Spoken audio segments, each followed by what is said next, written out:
Many small businesses have grown in the online space. This new small and medium enterprise super app hopes to give entrepreneurs a boost in selling their products easily and efficiently.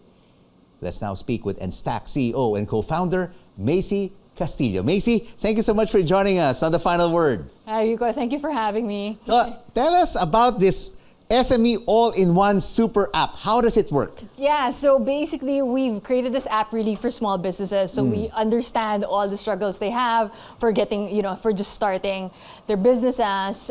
So we've created a super app where they can just very quickly set up and then already, in 3 steps, sell online and offline. Okay. Yeah.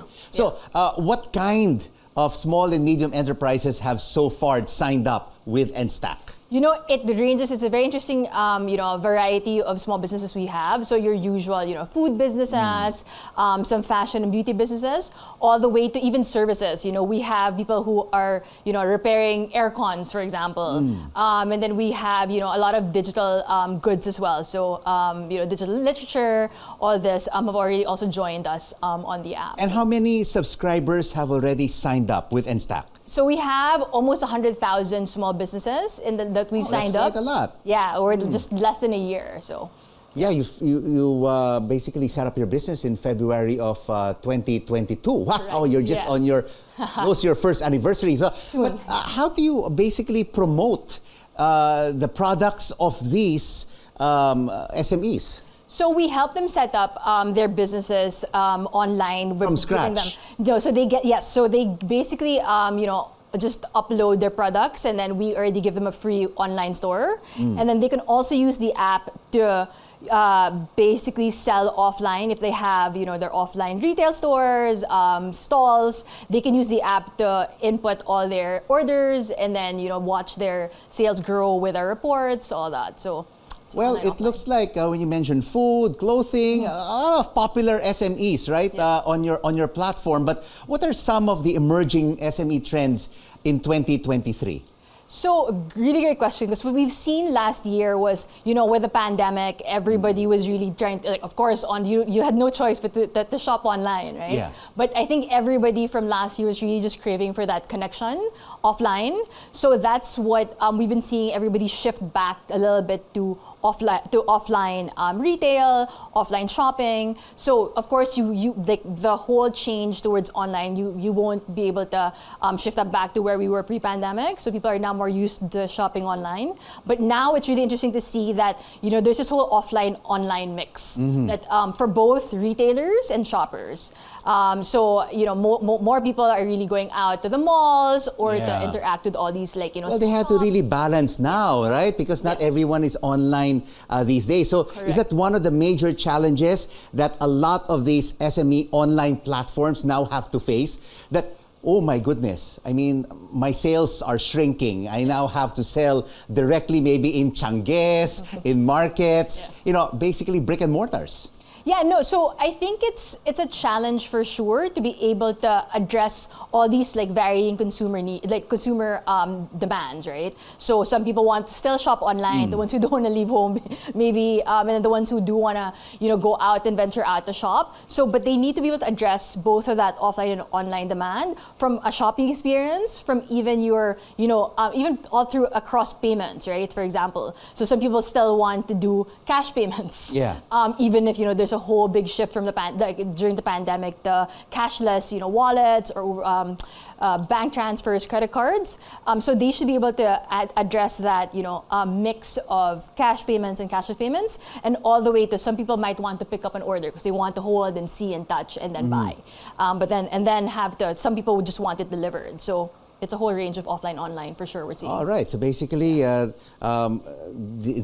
service is basically from point A to point B to point C. It's basically across the board the services that you offer. Are you also expanding beyond the Philippines? Yes, we're looking at different markets in Southeast Asia this year. So we've really seen a very interesting parallel between Philippines and some of the other Southeast Asian countries. So some of the countries we're looking at, so Vietnam, Thailand, maybe this year we're going to be exploring definitely a lot more. And to be able to join Enstack, is there a fee to be able to subscribe, to be able to join the platform? So there's no fee. It's free to download. free. Yeah, it's free to download. I can be an now. entrepreneur starting absolutely, tonight. Absolutely. Takes 3 steps. You just have to just have to upload your products. So what is your revenue model? How do you make money? Yeah. So we do have fees when they do use some of our services. For example, payments, because we have what's great for us is, as I said, we remove the friction between when people, it's so easy for some people to think na they can start a business right then and there, but actually setting it up, getting all these payment options and providers, shipping, all of that we've taken care of for you, right? So everything once you sign up is ready. It's ready to go. You can accept COD payments. You can accept cashless payments. You can ship, same day. You can ship next day. So that's all ready. So we do have some fees depending on the services, but just to download, just to use, even when to use it online and offline, you can try it out right now in 5 minutes. So Enstack is empowering the small, medium enterprise community. It's really grown by leaps and bounds over the past 3 years. No, absolutely. I think, people don't realize that in the Philippines, it's 45% of our GDP comes from SMEs, right? And, for us, there's a big problem because they don't have the tools that they need to really succeed. It's all, everything that they used to do was very, all the tools they used were very fragmented. You would jump between one app to the other, or maybe call somebody, or run to a store, run to a delivery provider. So all of that we've already put into one app. That's why it's an all-in-one super app. But of course, it's not all a bed of roses, Macy, right? Not everyone who gets into the business will succeed. So how do you balance that, the risk rewards for SMEs when they get into business? So I think, as with any venture, right, there's always a lot of risks, you're right.